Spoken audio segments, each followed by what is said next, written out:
Welcome to your Canadiens Connection on Rocket Sports Radio. We are proud to be the trusted source for all things Habs for more than a decade. This is the Canadiens Connection Podcast.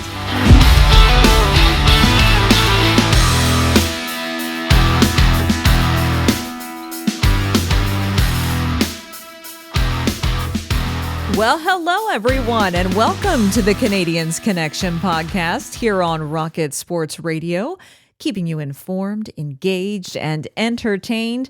My name is Amy Johnson. I'll be your host for today's show, episode 317 of the Canadiens Connection podcast, titled Early Reactions. Is it too soon for the Canadiens to shake things up? Whoa, boy. That sounds like there's going to be some good stuff coming today. Well, before we get there, though, let me introduce you to my co-host. Of course, I'm pleased to be joined in the studio each and every week with him. He is the founder and president of Rocket Sports, Mr. Rick Stevens. How you doing today? Doing great. It's a wonderful time of year. The regular season is underway for the National Hockey League. Oh, I thought you meant Halloween autumn season. Oh, and Thanksgiving. We're in the Thanksgiving weekend, and gravy lots of on goodies. The brain. Yeah, lots of goodies to be had there. Major League Baseball in the playoff season. So, but we're here to talk about hockey, talk about NHL hockey, AHL hockey, and we got some games to break down. We do. And in case you didn't know, the MLB postseason is actually over already, so... No, my Detroit Tigers they're still in it. I think Game 5 is today. Yeah, we'll see. What for you? The Phillies. Yeah. Just not even talking about it. All right. Just not even talking about it. We have a very fun show for you today, all kidding aside. Lots to talk about. Lots has been happening. We're going to talk, of course, about the first two games of the regular season and how things went down this first week for the Montreal Canadiens. Get you caught up on roster news because there are some interesting tidbits happening with the Canadiens roster this past week. We've got a great prospect report for you. The Laval Rocket also kicked off their regular season this week, and they had a big standout star in their opening game, which we're going to talk about in a bit. As well, we've got some other hockey notes and news from around the league, which I think some of you will find quite interesting. And then in our second segment, 6 questions, pressing issues early in the Canadian season. Yeah, we're only 2 games in, but are there question marks popping up already? Mm-hmm. Yes, there are. Are there things that are maybe in need of a change already? Yes, there are. And as scary as that might be to hear, I think it'll be okay. But we're going to explore that a bit and kind of go back and forth a little bit and take a deep dive into these first 2 games and what might need to happen going forward before things get too far along.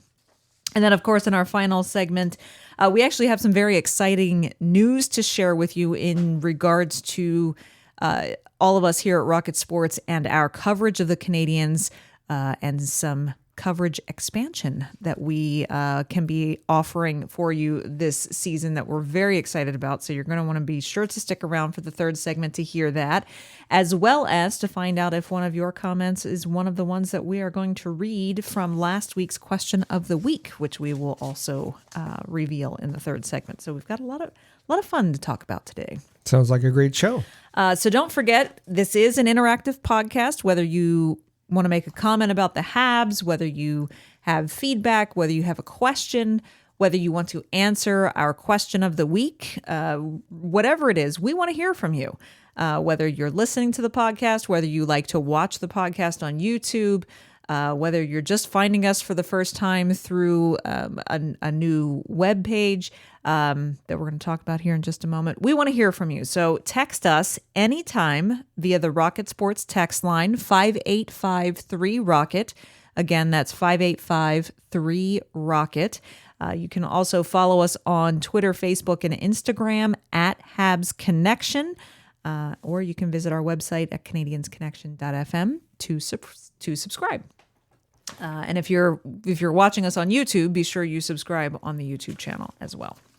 So let's just take a look what's happened this past week. Of course, the Canadiens wrapped up their 6-game preseason schedule with a game in Ottawa that didn't go the Habs' way. They lost that one 4-2, and it was a bit of a letdown because due to all of the injuries and animosity that had been happening throughout the preseason, it turned out that it was kind of an upside down roster. It wasn't really an NHL ready roster that was iced for that game, and so it's kind of a nothing burger. Really. Yeah. Typically, the teams and in the past, Marty St. Louis has liked to ice as close to an NHL ready roster as possible. Wasn't able to do that in this game because of fears of players getting injured. So the entire top line was not available, and it wasn't. It's the entire preseason was kind of up and down, and it with players being ejected, players being injured, it made it very difficult to evaluate in the preseason. I think enough said about the preseason, and now we have 2 regular season games to evaluate. That's right. So the season opened at the Bell Center in Montreal on Wednesday night, of course, welcoming their long storied rivals, the Toronto Maple Leafs, for opening night of the regular season. A lot of anticipation, always fun when those two teams meet.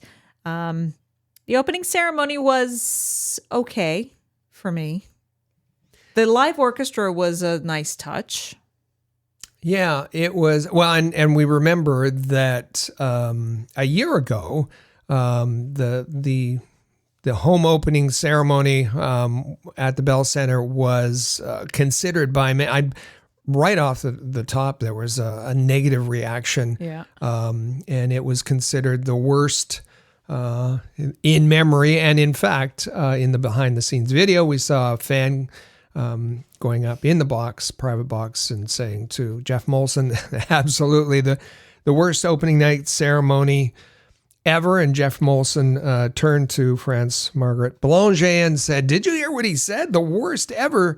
And she said, "Yeah, but at least we didn't have the torch," which that should be a fireable offense.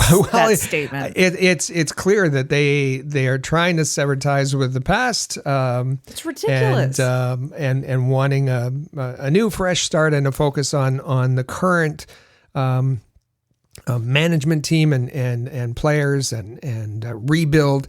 So they've got a different strategy. The torch, disappointing. I think they could have found a way to include it. It wasn't involved this year. As you said, the orchestra, kind of a mix of a rock band on one side, a full orchestra on the other side, with Coldplay's "Fix You" on repeat over and over and over as the players came out. But there was, and the little speech from the stands to begin was pretty inspiring for fans, and it's certainly an upgrade on the ceremony from last year. But the torch needed to be. I do not agree with them moving away from the handing out over of the torch and the captain bringing out the torch to start the season. I don't like that. The other thing that, with respect to the opening ceremonies, Carey Price and his entire family were in attendance. Carey Price is on the roster. There was no mention of Carey Price. I thought that was a disgrace too. Whether that was management, whether that's Carey's design, we don't know. Knows? But I just thought it was odd. I thought it was a little odd that you have someone on the roster and he wasn't mentioned. And we're going to get. They did announce the players who weren't in the lineup, injured players and whatnot. We're going to get to one of those in our quotes of the week a little bit later. But it was a glaring omission, particularly given that the Canadiens tweeted pictures of Carey and his family like an hour before puck drop. Yeah. That, oh, look who's in the building. Well, okay. Whatever. As far as the game, it was Toronto Maple Leafs dominated. There's no sugarcoating it. They dominated. Natural stat trick, 5-on-5 said high danger scoring chances, 15-3 for Toronto. Toronto hemmed the Canadiens. They had a real tough time in both games. The Canadiens, that is, getting out of their own end. David Savard said, we can't do that every game. We're just not going to win. But we're happy to get the 2 points. In the recap, I said, best not to spend too much time dissecting things after one game. Best to be happy with the win. A great night for Sam Montembeault. And the shutout, Leafs rang the iron a fair bit. And so they had trouble finishing. The power play that was 0 for 30 in the preseason connected right away with Slavkovsky cross crease to Cole Caulfield. Lane Hudson looked great. Yoel Armia looked very good on the second line. And so it was, there was positives, there was negatives, but the Canadiens came out with a win. They did, which was a pretty exciting way to start the season. They didn't have much time to revel in that, however, because it was a quick turnaround, back-to-back games, game 2 Thursday night, and it was a travel day, getting to Boston to take on the Bruins. Oliver Kapanen making his NHL debut, and this game did not go well. We had a couple of changes, just some minor tweaks to the lineup as Kapanen in, and Primo getting the start on the back-to-back night instead of Montembeault. And unfortunately, they lost this one 6-4. This was an odd game again. The Boston Bruins dominated, and it continued. The Boston Bruins have a 14-0-1 record in the last 15 games against Montreal Canadiens, and that goes back to 2019. Boston was strong again, and it was what I liked about the Canadiens. They clawed their way to get back into this. Brendan Gallagher had a very good game. He did, which is encouraging. And Kidd scored to bring the contest within one with about 5 minutes left. Primo gave up a soft goal, and that was the end of that. It wasn't a good night for Caden Primo. I understand the logic. You want Sam starting at home. The backup typically gets the road games, and in this case, for Primo, we know that Marty St. Louis always likes to start him against Philadelphia, given his family ties to the Philadelphia area. But also, Primo played his college hockey in Boston for Northeastern. So, there was reason to start him, but he just didn't look good. He struggled. No. His confidence wasn't there. He didn't look comfortable. Even the saves that he was making, he didn't look sure of himself. It was just a bad night for Caden Primo, but you can't blame him completely because the Canadiens just looked a mess in their own zone. This hybrid system looks confusing for a lot of the defensemen. Barron struggled. Justin Barron struggled. Arbor Xhekaj was awful. So much so that they had to break up the defensive pairs, give Xhekaj some assistance with David Savard on his line, and Matheson played with Justin Barron. But then what resulted was a beautiful pairing of Lane Hudson and Caden Gooley, who were the best Canadians on the night. They looked great together and weren't on the ice for any of the goals. So that was a positive kind of side effect. And the only other thing was the top line, both in Toronto both against Toronto and in Boston, were awful. Bit invisible. Yeah, scoring chances were over those two games. They had won 11 against for the top line, and they were split up in game two. So I mean, Caulfield's been lucky to have some success on the power play, but 5-on-5, those three have not been there. Yeah. So power play scored in both games. Cole Caulfield scored in both games. On Thursday, it was the second wave of the power play, largely thanks to Lane Hudson that scored. Brendan Gallagher has 2 goals. Oliver Kapanen making his debut. And he got his first point when Josh Anderson, which that's a bright spot as well. Josh Anderson scored in the third period.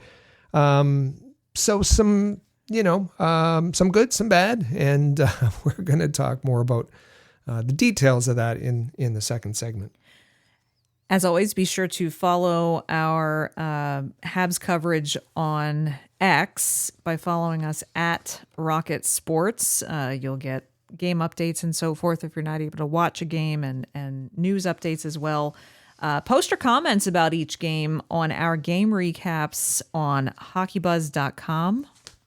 Did I just tease something that we're going to talk about a little bit later? Yes, I did. All right. And also check out our exclusive video content at InsideTheCanadiens.com as well.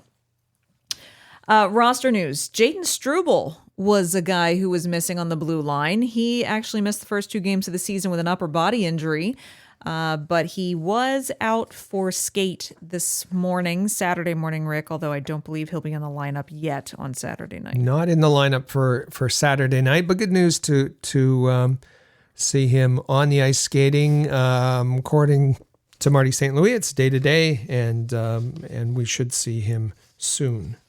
One of the things that's happened with the roster since we last met here on the show was that on Monday, of course, prior to the NHL rosters being due to Central Registry, the Canadiens made their final cuts of camp, sent 7 players down to Laval, including Joshua Waugh, Logan Mailloux, Adam Engstrom, and Jakub Dobeš. And I would say, now I know I think there were half the fans were wringing their hands a bit that Joshua Waugh was one of the cuts. I wasn't as concerned about that. I don't think that he had a great camp. I think he needs more time in the AHL. I was disappointed to see Logan Mailloux get cut, and we're going to talk a little bit more about him in a few minutes.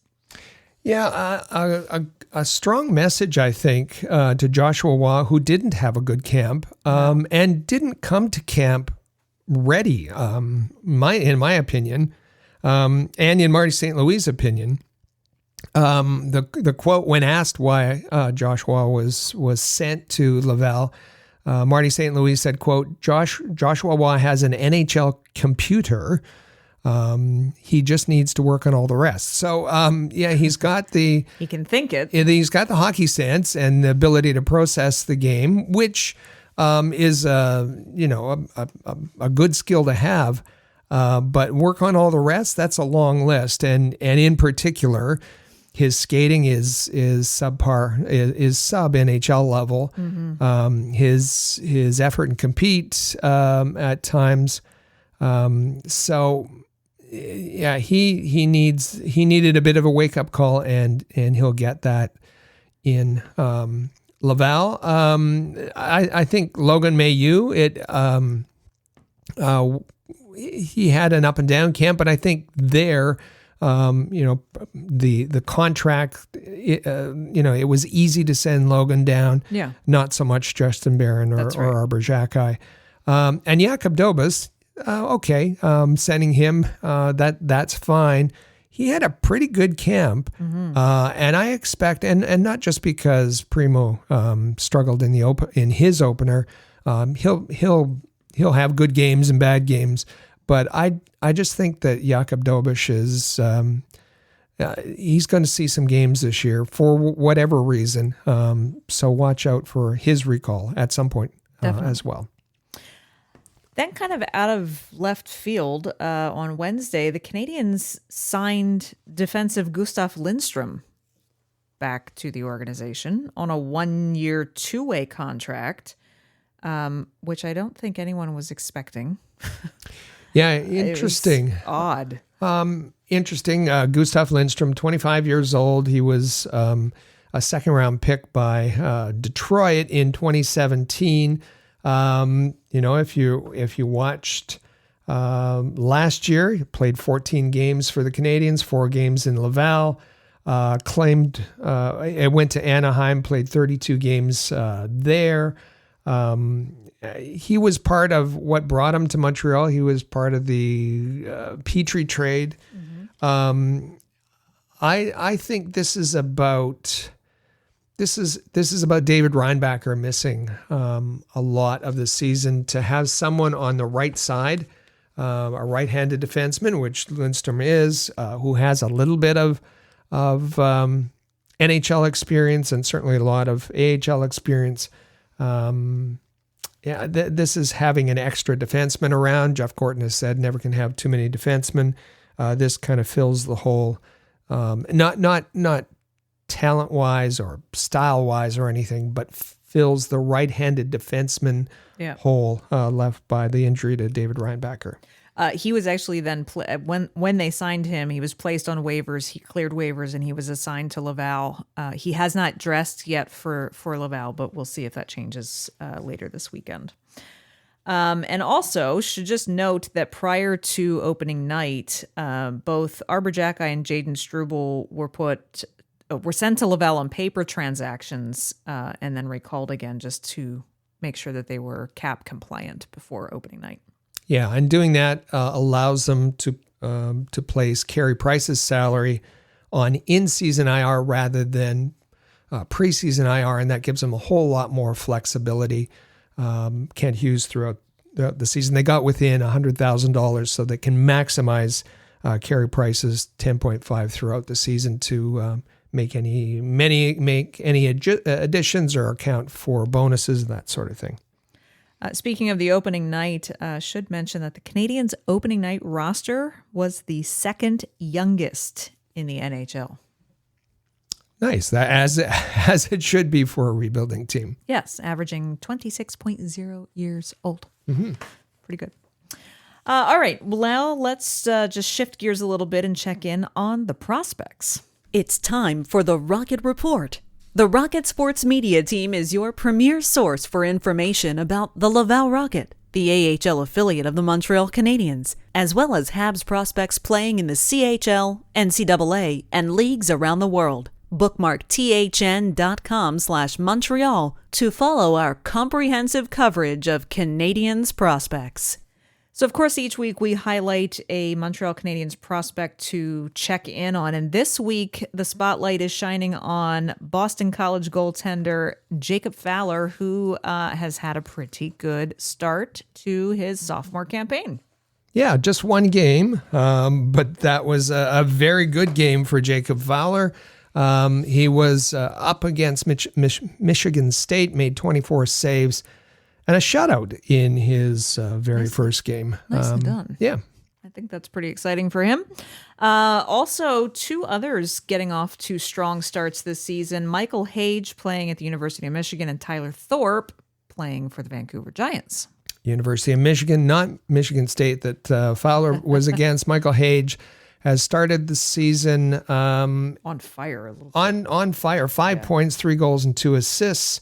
And Tyler Thorpe, playing in the WHL for the Vancouver Giants, has 6 points in 7 games, 2 goals and 4 assists. I think he scored their first goal of the year as well. I think you're right. I think so. Of course, we need to always check in on the status of one Ivan Demidov over in the KHL. And I think what's starting to get, for the first couple of weeks, it was almost kind of a novelty. Checking in on how he was playing, how much he was playing, that type of thing. But now I'm starting to get some actual legitimate question marks over this, because he was the KHL Rookie of the Month in September, and now he's averaging about 4 minutes of ice time a game. Yeah, not playing some games, playing the first period, then being benched for the last 2 periods. after that rookie of the month for September, and then October has been dreadful with respect to ice time. Canadiens fans have been screaming about this since day one, and it seems to be a battle of wills between the SKA coach.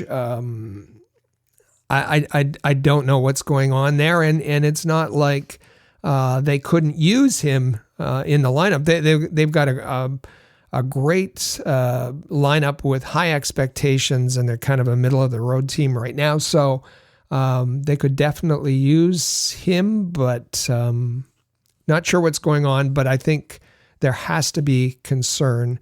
Not only for Canadiens fans, but Canadiens management. Management is going to start screaming soon, I think. We did mention the Laval Rocket. They completed their preseason schedule. They just had 2 games last Friday and Saturday. They dropped their second and final preseason game to the Toronto Marlies 4-3.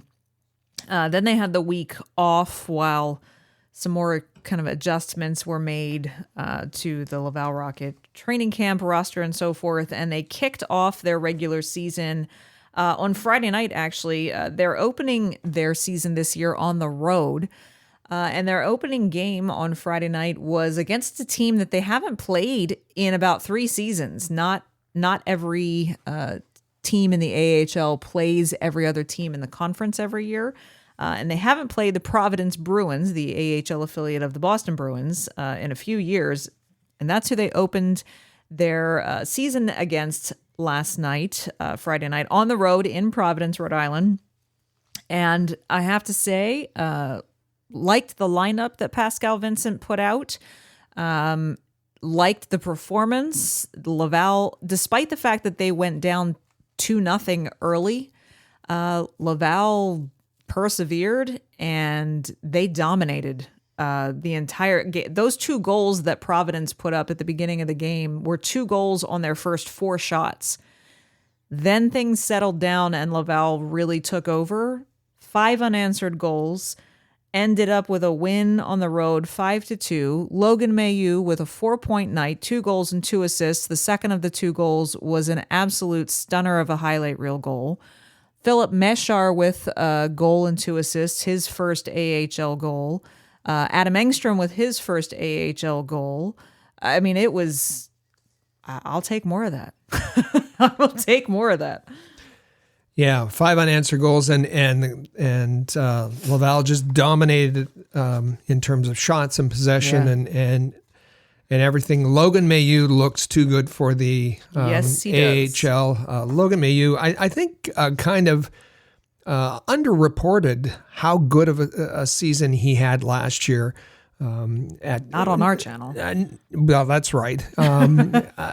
He was at the All-Star game and one of the best rookies. But not only that, he was one of the best defensemen last year in the American Hockey League. And he that second goal was, you could watch that over and over, just powered to the net. Great move. Yeah. A statement game, as I think you said. That's the way to react when you're not happy about going to the AHL. That's how you react. Philippe Machar, too, really strong game, and a guy who is dismissed by fans and media alike, and really good for him. I think you had some pro debuts happening. You had it was a very successful and good on Pascal Vincent for getting his first win as head coach of the Laval Rocket. Absolutely. Should mention Meshar's goal, his first AHL goal, came on the power play as well. Mm-hmm. And so Laval will finish their opening weekend on the road playing against the Springfield Thunderbirds on Saturday night. Also for Laval news, they're with the announcement of Gabriel Bourque's retirement a couple of weeks ago. An entirely new leadership team needed to be named. And I'm I'm actually very pleased with who Pascal Vince. I have not always agreed with JF Ull's or Joel Bouchard's necessarily the past couple of iterations of leadership groups. I have to say I'm fully on board with Pascal Vincent choosing Lucas Candata as the new 5th captain of the Laval Rocket. Yeah, it's a pretty strong leadership group. Lucas Candata as captain, Brandon Gignac and Tyler Wotherspoon as alternates.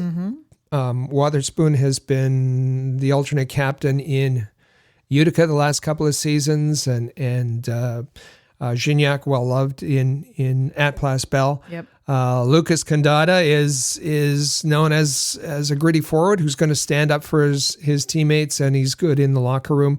I think these were very good selections by Pascal Vincent, who seems to understand the reason that the veterans are there, that they can provide leadership. And listen, no disrespect to Candata, Witherspoon, and Gignac, but these are players who are unlikely to be recalled by the Montreal Canadiens. That's right. And so you're going to have continuity throughout the entire season. There was Alex Belzile was a popular choice for JF Ull, and he would get called up, and Xavier then Ouellet as well, and then you're leaving Laval without a captain. That's not likely to happen. I understand that Candata had his recall and so on, but that's unlikely to happen here. And I think well done. And as Pascal Vincent said, naming Lucas Candata as captain was a relatively easy choice. That's I like that a lot. And congratulations to all three of them. I think that sets the team up really well for this season, for some great mentoring that's going to need to take place this year. Don't forget, you can find all of our content about Canadiens prospects on our Rocket Sports YouTube channel. Just go to InsideTheCanadiens.com, click subscribe, click the notification bell so that you don't ever miss a video. We have a great quote of the week this week, switching back to NHL conversation now. And that's going to come from Patrik Laine, who, I mean, let's be honest, if there was a real highlight for me in the opening ceremonies, it was not only the ovation that Patrik Laine got when he was introduced to the Bell Center crowd, but, and I'll try to bring it for any of our younger listeners, the drip, the outfit, the suit game was strong for Patrik Laine on opening night. My goodness. Well, he's known as bringing a strong suit game, and the black on black shirt, black tie, but then that purple brocade sparkly suit, and the I'll call it a toque, the purple toque or beanie that he was wearing. He looked great. He didn't look happy not to be in the lineup, but I think he was really touched by the Bell Center's reaction. Yeah, feeling good. Obviously a big win for the boys. Super pumped and happy about that.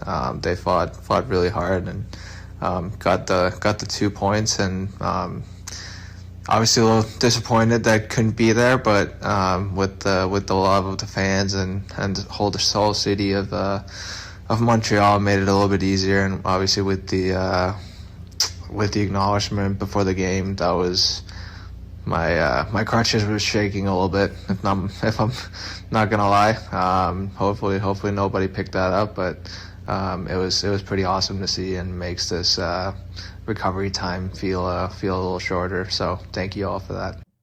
Yeah, I think looking at him and hearing his explanation, he was, I think he expected a reaction, but I think he was really overwhelmed by the standing O he got and the outpouring of love from the Bell Center fans. And good on the Bell Center for giving him that kind of welcome on opening night. I give the fans in attendance that night their own round of applause for that. I think I think things like that will help Patrik Laine a long way in keeping good morale throughout his recovery. And I think he was very sincere and genuine in that clip of how much that meant to him. Just some interesting hockey notes around the league. But before we leave the Canadiens, should mention, coming off the heels of last week, we talked about how we were so impressed that the brand new Utah Hockey Club has made an announcement that they'll have fan-friendly concessions all season long for all their home games with, a couple dollars for a hot dog, couple dollars for a bucket of popcorn, a couple dollars for a soft pretzel or nachos and that kind of. We were applauding that effort. Well, I'm sorry, fans who are going to the Bell Center. Prices for food and beverages at the Bell Center are up 5% this year. Yeah, on average.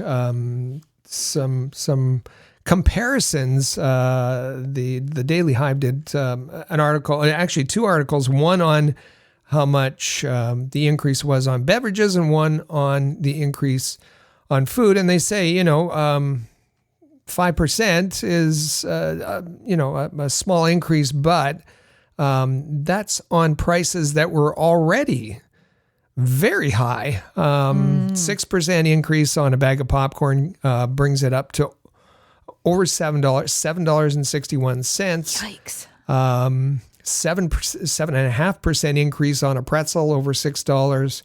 Nachos near $9. A hot dog, $5 for a hot dog.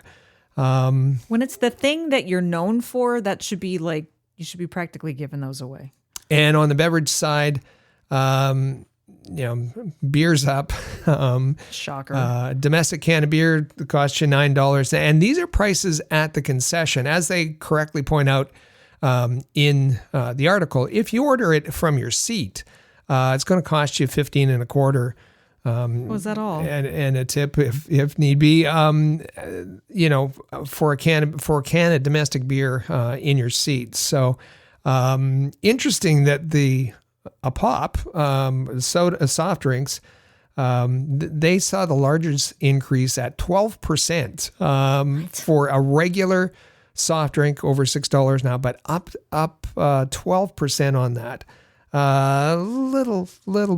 In addition to the fact that your tickets have gone up as well, just a little bit.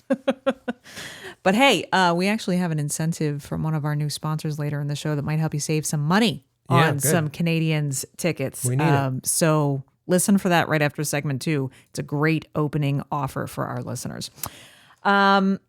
Speaking of food, and Monday is Thanksgiving in Canada, and I don't know what the bigger part of the story here is for Ottawa.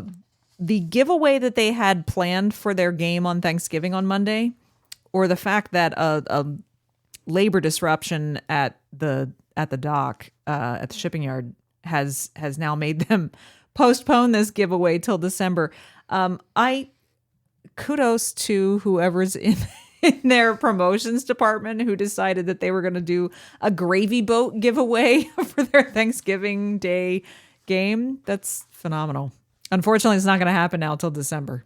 Yeah, it's like the gravy boats are out to sea. Yeah, you see the title and it's words put together that you've never seen before. The first 10,000 fans were to receive gravy boats. Now they're going to get like a free popcorn or something. Yeah, that's right. And postpone it till until December. But a serious issue. Senator's Senior Vice President of Marketing and Customer Engagement, Jeff Harrop, says, quote, "We are disappointed we could not execute our gravy boat giveaway on Monday, but this situation was completely out of our control. Yeah. But we are excited to have the gravy boat giveaway in December where we can still tie it to a nice holiday theme." Give the people what they want. Come on. Get those gravy boats off the gravy boat. Boats. Yeah. Yeah, get them off the boat in Halifax. Get them off the boat and get them into the fans' hands. That's fantastic. Also, San Jose Sharks. Why are we talking about them? Well, just little kind of a big deal that first overall pick Macklin Celebrini scored his first NHL goal in his first NHL game, and my fantasy team thanks him for it. Yeah, a little bit spectacular the way it turned out. He did the 360 spinorama and banked it in off a Blues defenseman. And to start the game, Celebrini and Will Smith had their rookie laps, and then for him to go ahead and score a goal in his first game. And he had an assist later in that game on Tyler Toffoli. Yes, Tyler Toffoli's goal for San Jose. They ended up losing. I think the Blues came back 5-4. We're not. Yeah, it's close. It's close. The fantasy hockey gods giveth, and the fantasy hockey gods taketh away, because now my fantasy hockey team is lamenting the fact that he got banged up in that game, and San Jose just placed him on IR today. So great. Get well soon, Macklin. The Athletic had an interesting graphic and piece out this week called the NHL contention cycle, kind of laying out in graph format which teams are at which point in the year-to-year cycle of whether they're rebuilding, whether they are primed to win, whether they're getting close, whether they're on a decline. It's kind of an interesting, when you see it in visual form, it's very interesting to see where certain teams fell in that graph. And it kind of makes logical sense. Maybe disappointing for Canadiens fans who are expecting instant results, because the present, and these ratings are out of 10. The present rating is 1.8, which puts them near the bottom 5 in the standings. We remember that the Athletic had projected the Canadiens for 80.6 points this season, 27th place in the NHL. But their future outlook is a rating of 8.6. So this is they're rating the Canadiens as a win later team. Their window's not open for competing yet, but they are on the upswing in the contention cycle as it's related. The you don't want to be in the mushy middle, the no man's land, and that's exactly where the Ottawa Senators are in this graph. The window open teams are Dallas, New Jersey, the Oilers, the Rangers, Colorado. The ones who have kind of the windows closing, you have Vegas, maybe the Winnipeg Jets, Boston. So it's very interesting. Now, how did they do that? Well, at the beginning of the year, they set up tiers. They have a project that places every player in a player tier, and then they have to calculate the future rating. They have prospect tiers. So they went through all of this process and determined. Then they added up the scores, the players who are in each tier, and gave a present rating and then a future rating. So they say that as far as the present, the Canadiens, they have Suzuki, Caulfield, and Slavkovsky. But none of the ones that in the top are proven difference makers yet, and they need more top end talent around them. Mm-hmm. As far as future goes, they mention Caulfield, Suzuki, and Slavkovsky again, but throw into the mix Ivan Demidov, Jacob Fowler, Caden Gooley, David Reinbacher, Logan Mailloux, and Lane Hudson, of course. Yeah. And they conclude that they're in great shape from a youth lens with more to come. So an interesting project. I think that, it's, if all you had to do was add the numbers together and come up with, that's what determined your team. That easy enough, but there's all kinds of intangibles that go into this. Yeah. There's the coaching. There's the injuries. There is the cap situation. There's all kinds of things that are going to enter into the picture that this model doesn't necessarily can't necessarily predict at this point. That's right. But just fascinating to take a look at. And something to give us hope. We will round out this segment before we head to our first commercial break. Just remembering former Canadian forward Donnie Marshall, who passed away this week at the ripe old age of 92. And his passing, Rick, marks a significant ending of a certain chapter, doesn't it? Yeah. Between 1956 and 1960, the Montreal Canadiens won 5 consecutive Stanley Cups. It was a dynasty. And Donnie Marshall was the last living member of that group who won 5 consecutive Stanley Cups. And you know who was on that team. It was the Rocket Richard and Henri Richard, Jean Beliveau, and Dickie Moore, and Boom Boom Geoffrion, and Doug Harvey, and all of that. So he was part of that group. He had 270 points in 479 regular season games, and it was an all-star in 1966, 67 seasons. Went on to play with the Rangers and is considered one of their 100 great players. So we join with the Montreal Canadiens and the Montreal Canadiens community in sending our condolences to the family of one of the greats, one of the great Montreal Canadiens.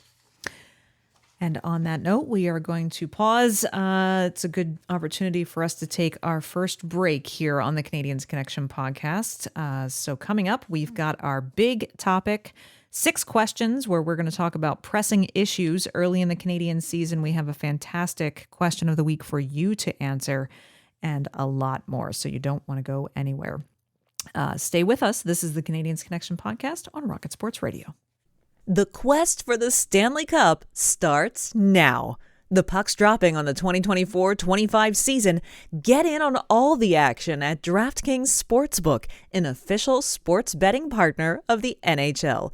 It's super easy for first-timers to get started. Try betting on something simple like picking your favorite team to win. Go to the DraftKings Sportsbook app, select your team, and place your first bet. And if you're new to DraftKings, listen up. New customers, bet just $5 and you'll get $200 in bonus bets instantly. Download the DraftKings Sportsbook app now and use code THPN. That's code THPN for new customers to get $200 in bonus bets when you bet just $5. Only on DraftKings. The crown is yours. Gambling problem? Call 1-800-GAMBLER. In New York, call 877-8-HOPE-NY or text HOPE-NY 467-369. In Connecticut, help is available for problem gambling. Call 888-789-7777 or visit ccpg.org. Please play responsibly. On behalf of Boot Hill Casino and Resort, Kansas, 21 plus age and eligibility varies by jurisdiction. Void in Ontario. Bonus bets expire 168 hours after issuance.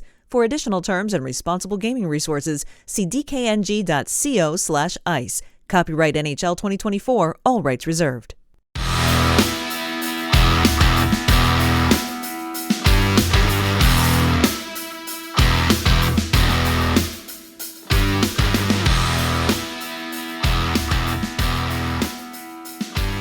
And welcome back to the Canadiens Connection podcast on Rocket Sports Radio. My name is Amy Johnson, and you can find me on Twitter at FlyersRule. Go ahead, give me a follow for coverage all throughout the season. And of course, with me in the studio is our president and founder of Rocket Sports, Rick Stevens. You're going to want to give him a follow as well for Habs coverage. You can find him at Rocket Sports on X. Twitter, whatever you like to call it still.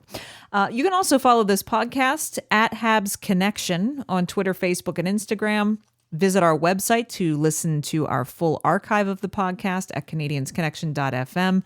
And remember, subscribe to this podcast, whether you are listening in your favorite podcast player, whether you're watching on YouTube, just whatever way you're consuming this podcast, just hit subscribe. We don't ever want you to miss an episode. All right. Well, the Canadiens have played just 6 periods of hockey in the 2024-25 regular season. So naturally, it's really far too early to draw any conclusions about the season outlook for the Canadiens. However, our friend and La Presse journalist Guillaume Lafrancois bravely took pen to paper to pose 6 questions in a recent article that he had in his search to assist Montreal head coach Marty St. Louis in finding some solutions. And so, Rick, it's kind of fun to play along. Yeah. Issues that have presented themselves early in this season, or at least some sort of commonality in the first 6 periods. And I like Guillaume, and this is. There certainly some seriousness to it, and a bit playful as well. I think what it's easy to say it's far too soon, but the hockey season moves along, and I know there was a lot of talk in the preseason about Canadians being in the mix and playing meaningful games in March and April, but why not play meaningful games in October and November? They count, the same. So I like this list that Guillaume put together. Absolutely. So we're going to just kind of roll through the questions that Guillaume posed and answered for himself in his article, and we're going to give our own take on those questions. And the first one has to do with Juraj Slafkovský, and it's okay. We're 2 games in. We're 6 periods in. Should Juraj Slafkovský stick with Nick Suzuki on his line right now as his centerman, or should he bump down and spend some time with Kirby Dach? Yeah, and in the text, Guillaume references the same stat that I reported earlier about. The first line struggling over the first 2 games, being dominated, outscored 11-1 in scoring chances. That line still hasn't been on the ice at 5-on-5 for a goal. But if you're getting dominated in that way so completely, it's going to happen. The other side of the coin is that second line isn't, Patrik Laine was supposed to be a big part of that, obviously. Mm-hmm. That second line is struggling, and that's mostly due to Kirby Dach. Kirby Dach didn't have a very good preseason, exhibition schedule, didn't have a good camp, and he is not looking himself as the season starts. So, where does Juraj Slafkovský go? And it's Juraj Slafkovský was struggling for the first couple of months of the season until Nick Suzuki went to Marty St. Louis and said, "Hey, put him on my line. I'll give him a hand." And then that trio with Caulfield, Suzuki, and Slafkovský flourished, and it would pain the coach to break them up. But there's good reason to do that. You could bump Newhook to the top line. When he was there briefly, he added speed to that line, and they looked good. And Slafkovský and Kirby Dach looked pretty good as well when they, in that short period that they were able to play together. So I understand the question. We should say that Guillaume, he recommends that Slafkovský is placed on a line with Dach. I have to agree with Guillaume. I know, well, and this is going to be kind of a theme for some of these questions because it is so early in the season and because we've only had a 2-game sample.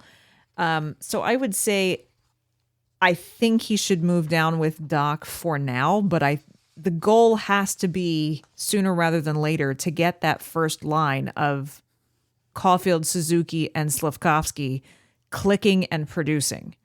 So it's not put him with Dach and, maybe by the end of the season we'll see what. No, I think it's put him with Dach until the offensive production starts happening. Get him some mentorship from an older from a player who can give him some different perspective than Suzuki, but then get him. I think it needs to be kind of not a permanent switch even from game to game. You know, maybe he starts on the first line. If things aren't going well for the first period, switch it up and put him down with Doc in the second period and see if that type of thing. I think there needs to just be some willingness to juggle things a little more readily for Marty St. Louis at this point with that top line. And I think that this gets back to, the Canadiens were easy to play against last year because they had one line that was producing. Patrik Laine was supposed to help solve that issue. The return of Kirby Dach was supposed to help solve that issue.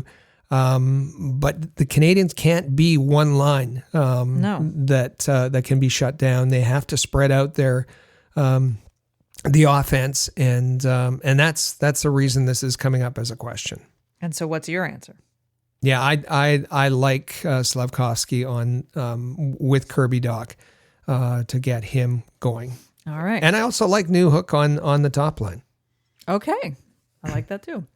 All right. The second question is about Josh Anderson, who, he had some presence that we were certainly lacking in seeing last year. And we had said even during the preseason, we were thrilled to see Josh Anderson wake up towards the end of one of those early games and score a goal. So the question that Guillaume poses is should Josh Anderson be given a bigger role right now, or just kind of stay status quo with what he's doing and hope to build on what he's started this early in the season? So, and the reason he's asking is on Thursday night, Marty was trying anything to get the Canadiens going, and so you saw Josh Anderson replace Slafkovsky on the top line with Suzuki and Caulfield. And that's just, that's been tried. It hasn't worked. There's no chemistry there. You think it should work, but it just hasn't worked in the past.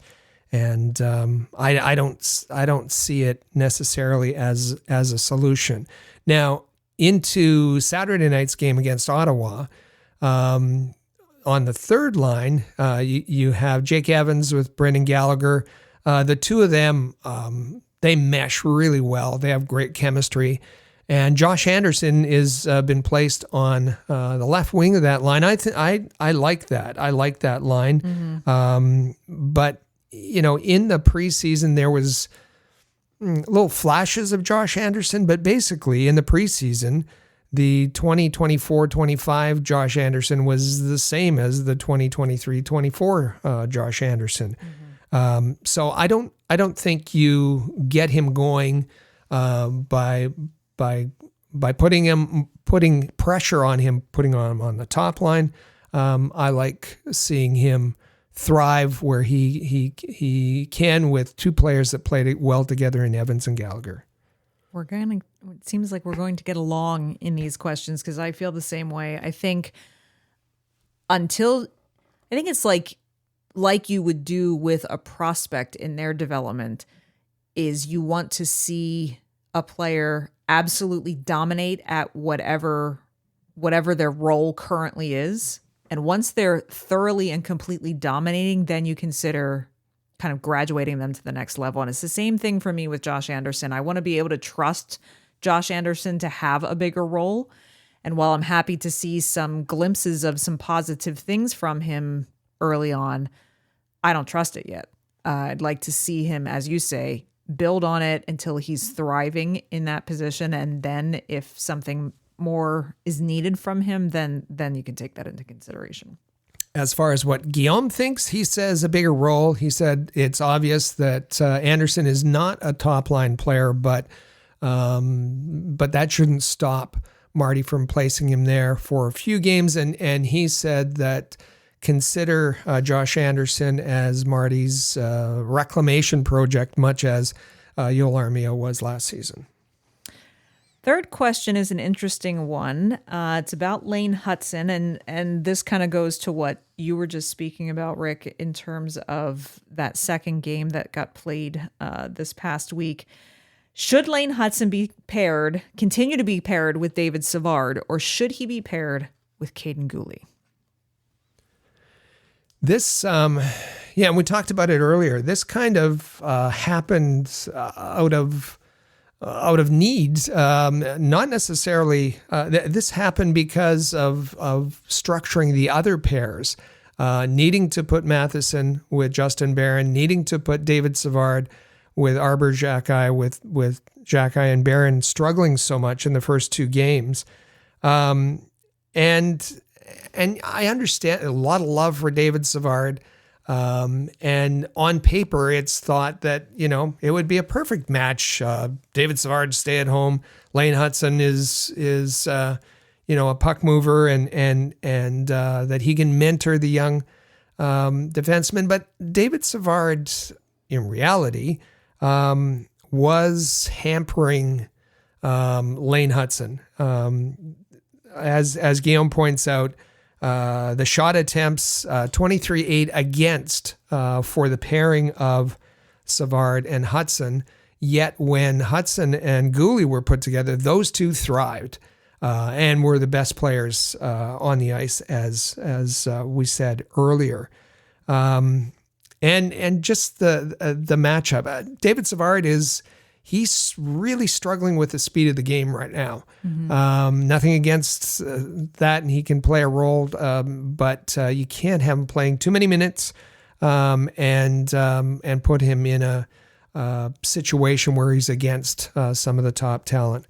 Hutson and Gooley, I want to see more of Hutson and Gooley. Absolutely. I agree with you partially. I cannot wait to see Hutson and Gooley together on a permanent basis. I think that is definitely the direction that the decor is going to move in.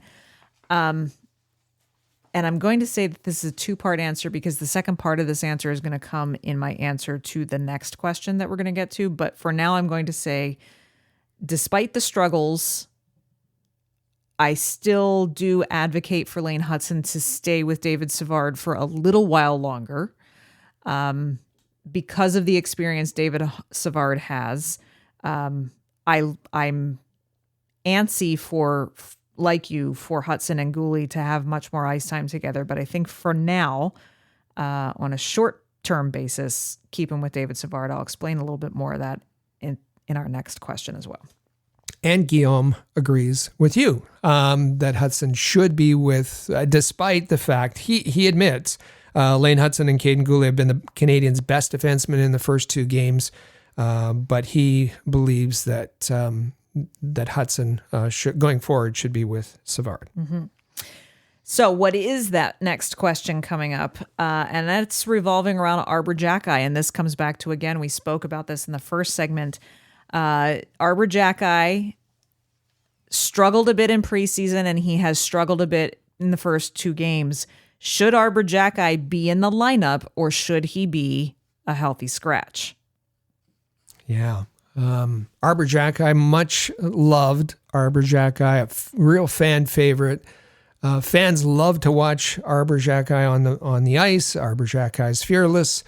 But Arbor Xhekaj had he didn't play well. Apart from his not playing much, being out of the lineup and so on for penalty reasons, off the ice for penalty reasons. He didn't play well when he was on the ice. Who did play well, and that was Jaden Struble. Played very well. He had a great camp. He brings some of the physicality, a lot of the physicality that Xhekaj does. He's far more disciplined, and he brings some other things too. So if and when Jaden Struble becomes healthy, Jaden Struble deserves a spot on the third pairing, and he deserves that in place of Arbor Xhekaj. And I agree with you there. It's why this is the second part of my answer about whether or not Hudson should stay with Savard. I think Hudson stays with Savard for the time being, and then Marty St. Louis doesn't have to worry about Savard needing to be paired with Savard and Matheson needing to get paired with other people to shore up what's happening with Arbor Jacki and, let's face it, Justin Barron as well. So yes, when Struble gets healthy, I think Struble has shown that he deserves a shot at Arbor Jacki's spot in the lineup. That helps things a bit. And quite frankly, if Logan Mailloux is going to continue to do what he's done in Laval, I think it's not going to be very long until he's going to force Montreal's hand. And if Justin Barron continues to struggle, he might find himself at risk of losing his spot to Logan Mailloux. And then you're looking at, okay, Matheson, Gooley, Hudson, Savard, and maybe Struble Mailloux looked good together in the preseason as well. So I think there's a lot that third pairing right now is a huge question mark. And for me, I agree. I love the way Arbor Jacki plays. I love that protector side of him and the edge that he plays with. I'm not pleased with his discipline, his own self-discipline so far this season. And I've said, even in preseason, that if he didn't get his act together, he was going to be seriously at risk. And I think that's very close to becoming a reality.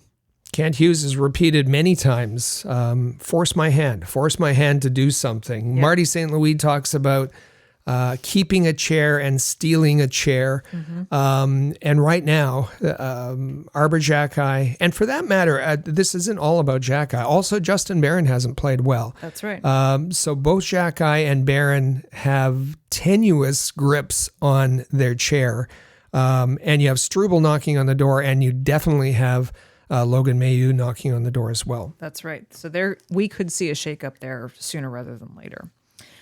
The next question. Oh, what was Guillaume's answer for his own question? Arbor Jacki should sit. Should be a healthy scratch. Okay. Next question is about Christian Dvorak, who had an abysmal time in the defensive zone on the faceoffs in the second game this week. And so asking, should he continue to take defensive zone faceoffs or not? Yeah, I didn't think that. I thought Dvorak was fine in camp. I thought he looked pretty good. Wasn't good in the two games, and particularly stood out in the Boston game. Lost faceoffs in the defensive zone, and there was one in particular that directly led to a Boston goal. That's usually Dvorak's bread and butter. He was eaten up in both of those games. I think Guillaume says here he has built up equity, and I guess based on the history, you got to give him the benefit of the doubt, and keep sending him out there. That said, Jake Evans is. I thought Jake Evans filled some of that role very well last year, and he's.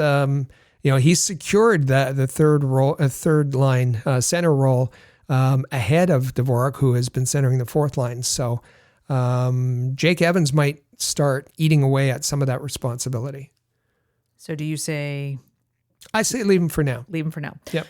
I do as well. My answer was yes, leave him for now, but put him on a very short leash.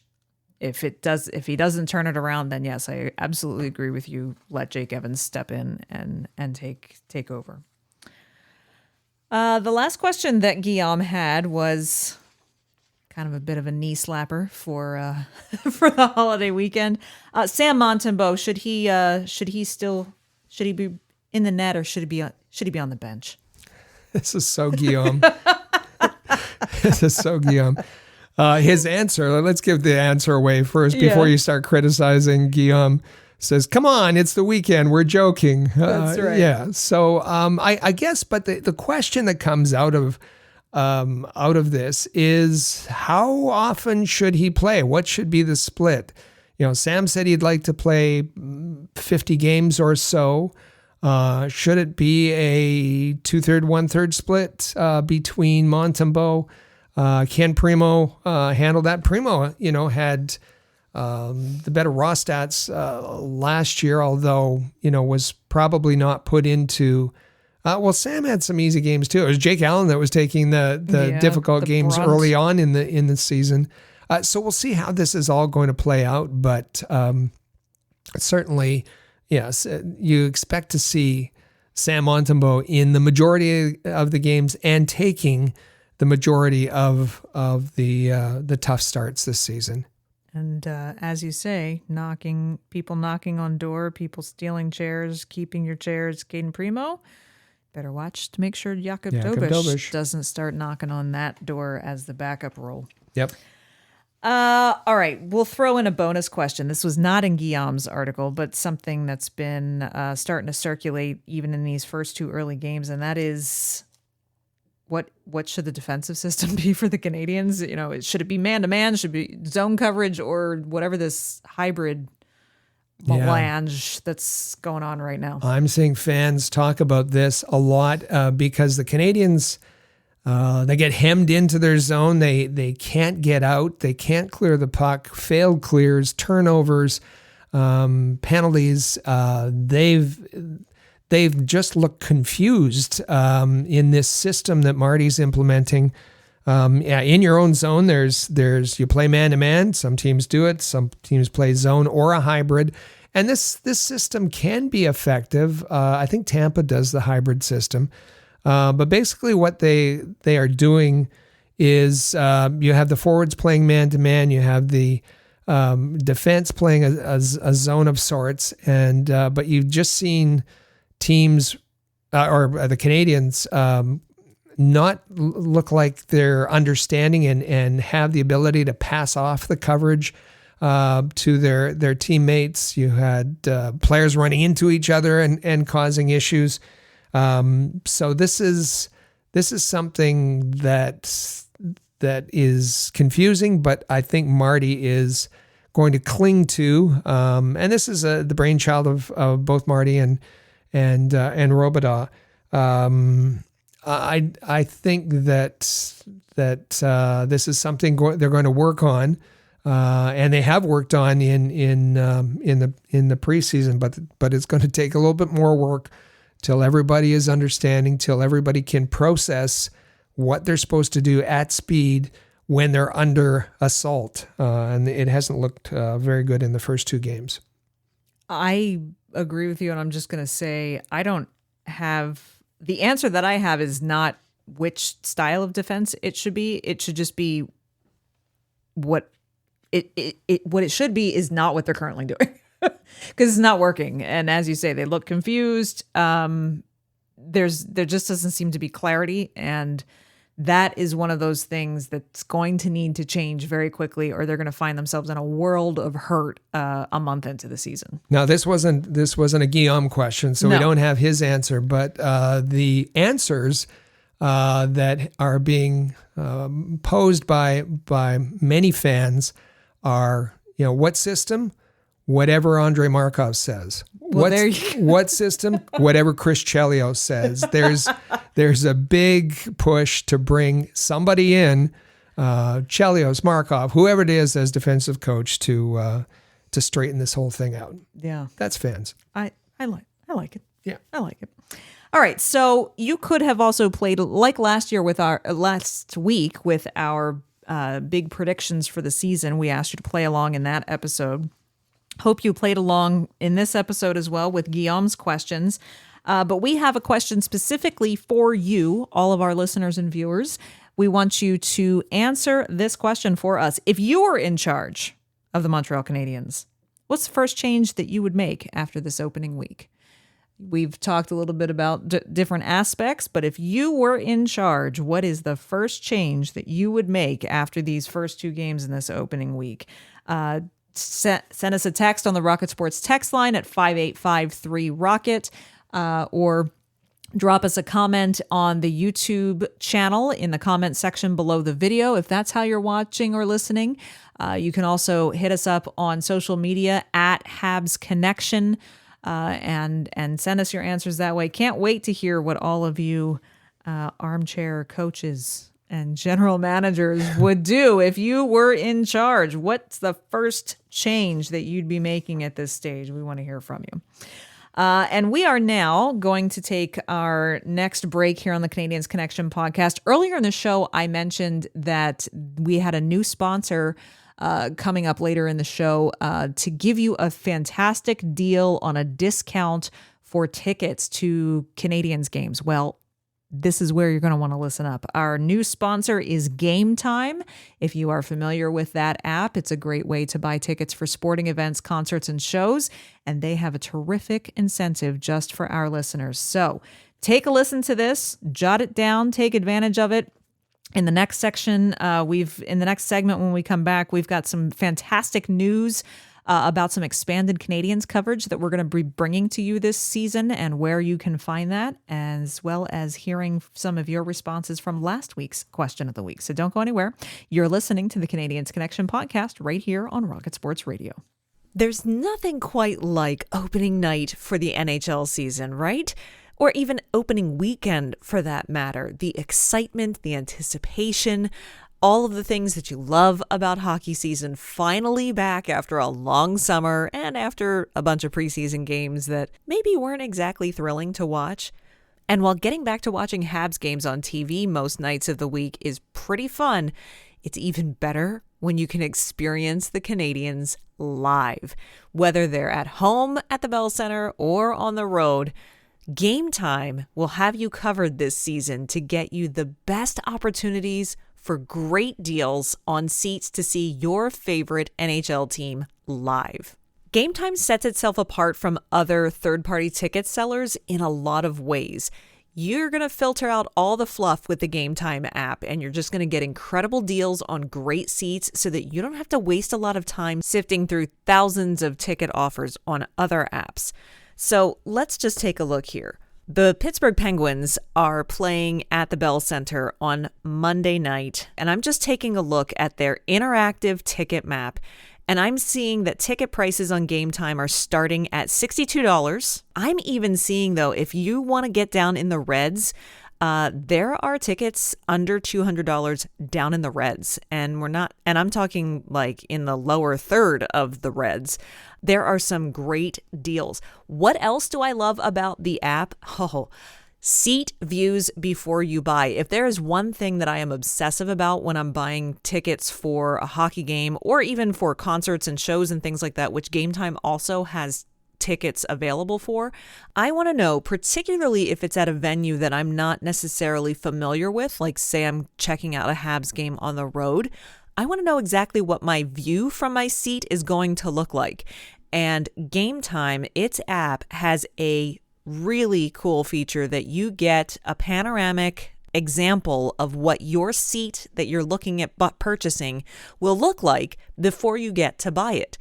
Lowest price guarantee, event cancellation protection. They even have a feature that you can toggle on their app called all-in pricing, which shows the complete total to buy the tickets up front, including any taxes and fees and things like that, so that you don't get any surprises at checkout when you think, oh, well, let me just buy these tickets for $100, and then you go to checkout and it ends up costing you $180 or something like that. You know, you're going to get all-in pricing right up front. Lowest price guarantee, or Game Time will credit you 110% of the difference. Love that. And ticket coverage. Your purchase is covered with the most flexible customer service policy in the ticketing industry. So take the guesswork out of buying tickets, whether it's for the NHL or for a concert or a show. Take the guesswork out of buying those tickets with Game Time picks. And we've got a great incentive for our listeners. Thanks to the folks over at Game Time. Download the Game Time app, create an account. It's free. It's simple. All you have to do is punch in your email address. I just did it today. And use code THPN for $20 off your first purchase. Terms do apply, but again, create an account and redeem code THPN for $20 off. Download Game Time today. What time is it? Game time.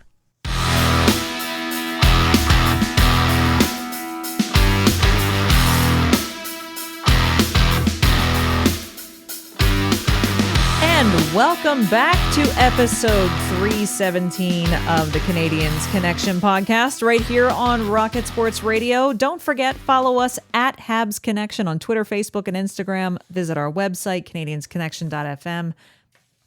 Text us anytime on the Rocket Sports text line at 5853-ROCKET. And most importantly, make sure you're subscribed to the show. Make sure you're subscribed to the YouTube channel, which you can find at InsideTheCanadiens.com. All right. So a couple pieces of housekeeping before we get to some news and some comments from all of you. As we said, InsideTheCanadiens.com is all of your Canadiens coverage in one place. You want to make sure that that's a place that you visit regularly. And of course, subscribe to our YouTube channel. This past Monday, in case you missed last week's show here on your podcast player, we had the Canadiens Connection episode from last week that posted on Monday on our YouTube channel. 10 predictions, playoffs, Calder Trophy, draft lottery, you name it. Rick and I laid out our predictions and prognostications for the season. And don't worry, you get to hold us accountable come April when we review those predictions to see how we did. And of course, we'll have this coming week, the Rocket Hockey Report will be back on Tuesday, where I'll be breaking down Laval's opening weekend. You don't want to miss that. Habs Hockey Report comes out on Thursdays. Lots of goodies for you on the YouTube channel. And of course, don't forget to subscribe to the podcast on your favorite podcast app. Leave us a 5-star review if you're listening on a platform that does allow you to leave reviews for your favorite podcasts. And if you want to go just an extra mile and get a little extra credit, if you've got an extra second to help us out here on the show, we would really appreciate you sharing this episode on your favorite social media channel or Reddit. If you're a Reddit user, then plunk this podcast right into there. We'd appreciate that as well. But Rick, there's even going to be one more way to get some really great information from those of us here on the Rocket Sports team in terms of Canadiens and Laval and Trois-Rivières coverage this year. We will be back to writing as well. We will. And if you've been with us for a while, and many of you have been, we've been doing podcasts since 2012. We've been had websites and launched Rocket Sports it's over 15 years now. We've tried different things independently, and we sold one of our sites. And we tried writing for other organizations. We've done all kinds of things. The nice thing is that I think our listeners, our readers, expect us to deliver an honest view and an independent view, so that we aren't, we don't get into being pressured one way or the other. And what if we could do that with a group of kind of like-minded people, which brings us to the website where we're going to be contributing to this season. The entire Rocket Sports team, myself and Chris and Amy, and you're going to find articles from all of us there, and that is hockeybuzz.com. If you go to hockeybuzz.com/team/Montreal Canadiens, you'll find it. But just go to hockeybuzz.com, hit the bloggers section, and look for Rocket Sports. And you'll find articles we've been posting there already this week. And the guys from Hockey Buzz are guys that you are already familiar with. That's right. They're guys who have been on our podcast guests. They're guys that we respect. They're been journalists for years and years and years. Guys like Russ Cohen, like Michael Agello, like Bill Meltzer. That's right. All of these guys have been on our podcast. They're experienced journalists, and they are really good at what they do. Hockey Buzz is run by a fellow named Eklund, who came to fame in the 2005 lockout. And he had information nobody else had. Since then, he's gone on to kind of the rumors game is his bag, not ours. But that's what he does. But we'll be posting our thoughts, our analysis, our insight at hockeybuzz.com. We'll also be, well, we got something else that Something we're else cooking. cooking. Yeah. We won't spoil it just yet. The nice thing about hockeybuzz.com is there's an existing. The comments section is kind of in an old style forum, and there's a committed group of Montreal Canadiens fans who like to comment on articles, like to Talk with each other. to each other. And so we're happy that we're going to bring the Rocket sports community, knowledgeable hockey fans in their own right, and marry them with the Hockey Buzz Montreal Canadiens fans. So please check it out. Please comment and let us know what you think. Definitely. Go to hockeybuzz.com. Just click on the Canadiens logo. That will take you to all of the Canadiens articles where you will be seeing articles from, as Rick said himself, me, Chris G., and jump in we jump in that comment section. Absolutely. Whether it's your thoughts on a game or thoughts on the article, or if you want to just get into a conversation that other Habs fans are having, it's really been fun to watch how they all interact with one another, and very excited for our Rocket sports community to join in that as well. I also just want to say thank you to the folks at Hockey Buzz for the opportunity and the invitation. As I'll echo what Rick said, Bill Meltzer, Russ Cohen, Micah Jello, Eklund, they're all guys that we have built such a great working relationship with over the years, that we respect and admire the things that they do, and we're just really stoked to get to call them colleagues now. It's going to be a lot of fun, and we hope that you will check out the coverage, not just the Canadiens coverage. If you follow other teams as well, be sure to check out other teams' coverage on Hockey Buzz as well. All right, so don't forget the Canadiens Connection question of the week. We want to hear your answer to this. And that is, if you were in charge of the Canadiens, what is the first change you would make after this opening week? There's a change that needs to be made. What would it be? What would you make the priority that needs to be addressed first? Send us a text, 585-3-ROCKET. Leave us a message on our YouTube channel or in a social media post. Last week, we talked about our big predictions for the year. We had asked who has, in terms of training camp, who has impressed and who has disappointed in terms of the preseason. Who impressed you? Who disappointed you with their performances in preseason? And we had a nice mix of responses, Rick. Yeah, I this time, and we rotate. We get responses to all our social media, Facebook and Twitter, and X, and we get them on our Rocket Sports text line 5853-ROCKET. That we also get responses by email, hello@rocketsportsmedia.com. This week, I focused on the responses to YouTube, and why don't you start with the first comment we got? We have a comment from @Habinations on YouTube who says, I consider MSL, Marty St. Louis, our most important prospect at the moment. Go Habs, go. Alrighty. And yeah, Marty could, despite the fact that there's been a ton of coaching turnover, and he's actually one of the quote unquote more tenured coaches these days. Fifth most tenured coach in the NHL. Can you believe that? But technically, yeah, he still kind of is a coaching prospect. He's still young in his coaching career, but it's just coaching changes have just been insane the last few years. And yeah, he's been around almost the longest. Marty, work on those Met back-to-backs. You need a better strategy. Yeah. Go ahead.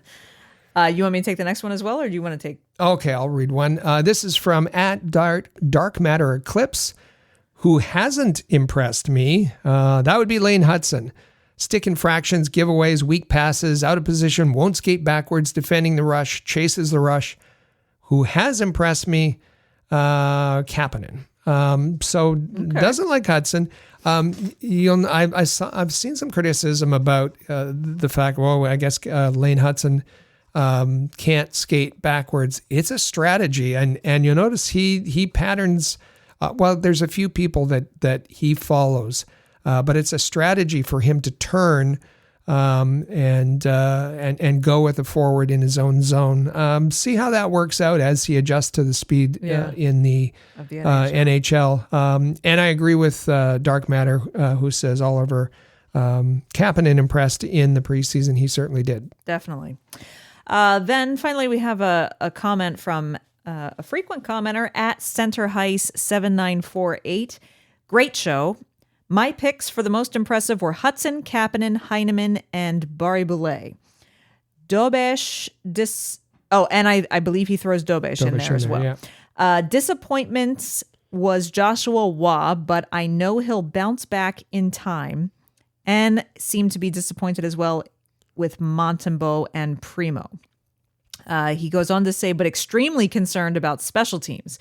Keep the great shows coming. And I will acknowledge, yes, special teams can be concerning, and particularly the power play went 0 for whatever in the preseason. 0 for 30, yeah. So I can understand him being very concerned about special teams where they didn't pot a single power play goal. Now they've made up for it with 2 of them in the first 2 games. We'll see if they can hold on to that or not, but maybe they're turning a corner there. Good comment. Thank you, Center Heist. Thank you very much, and keep them coming. We want to hear your answers to this week's question of the week, and maybe yours will be one that we select to read on the show next week. Coming up this week, we have, of course, the Ottawa Senators visiting the Bell Center on Saturday night, and then it is a... Can I just look at, for those that are listening prior to the game, the roster? We have Montembeault starting. Scratches are going to be Struble, still not ready. We told you that earlier. Pizzetta will sit again, and Barry Boulet's out. That gives a 4th line, and I like this 4th line. Dvorak centering Heineman and Kapanen. Heineman and Kapanen were very good together in the preseason. Evans between Anderson and Gallagher, Doc between Newhook and Armia, and the top line remains. And, talking about what we talked about earlier, the defensive pairs, it's Matheson, Gooley, Hudson, Savard, Jacki, Barron. All right. Is this okay? Show maybe the last game was an anomaly. Maybe. Show me that it wasn't. Yep. All right. Well, that'll happen for Saturday night, Ottawa visiting Montreal. Then happy Thanksgiving game on Monday when the Pittsburgh Penguins visit the Bell Center for Thanksgiving. That'll be kind of fun for everyone celebrating the holiday on Monday with a capping off the day with a Habs game. Will there be gravy boats that day? Not that day. Not that day. Not that day. Not that day. Sorry. And then later in the week, the LA Kings visit the Canadiens. So they're on a bit of a little homestand here for the next few games, and it should be some pretty fun hockey. We'll see if things have simmered down against Ottawa from the preseason. That's going to be an interesting one to watch on Saturday night. We, of course, will be back with our next Canadiens Connection podcast next Saturday, October 19th. We'll have lots to report on for sure. And just thank you all for being here today. Rick, I thought this was fun. Happy Thanksgiving to you, my friend. Happy Thanksgiving, you being an honorary Canadian. I will honorarily eat some gravy and some potatoes. Please and do. some pie this weekend. Gladly. I will gladly take that. And don't forget, we want to hear from you. Drop us a text at 585-3-ROCKET. Wishing all of you a very happy Thanksgiving for all of our Canadiens fans north of the border this weekend. And we appreciate you being here each and every week. Look forward to having you back again next week. Thank you for listening to the Canadiens Connection podcast right here on Rocket Sports Radio. Click subscribe so you never miss an episode of Canadiens Connection. Follow us on Twitter, Facebook, and Instagram at Rocket Sports.